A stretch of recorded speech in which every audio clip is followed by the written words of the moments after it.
You know, probably the best way to think about sundowning is to think about experiences we've all had. If you've ever had the experience of maybe traveling maybe a couple of time zones over so that you are going to sleep at a different time or waking up at a different time. It's confusing.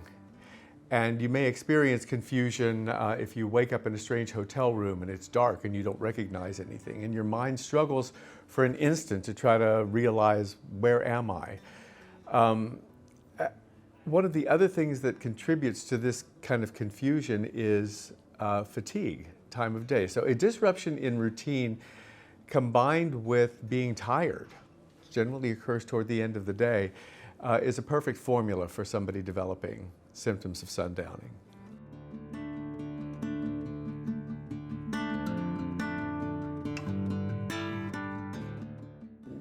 It is typically manifested by behaviors such as rocking, walking, pacing, shadowing. Sometimes people will simply shadow their caregiver, very closely follow them. In cases where it becomes more extreme, they may cry or even yell out. They're really not in any kind of distress, it's just that they are confused and trying to interpret their environment. That's sundowning.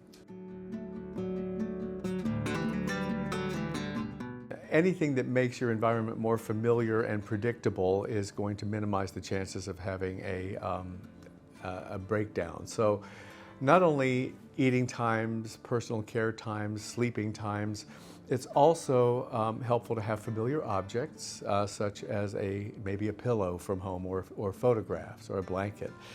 Sort of cliche, but they really do make a difference. It's also very helpful to keep those biological rhythms in sync by having people exposed to a great deal of light during the daytime, preferably sunlight, natural light. There's no substitute for that, but if not, then at least artificial light in the daytime and darkness at night that again helps the rhythms to remain normal.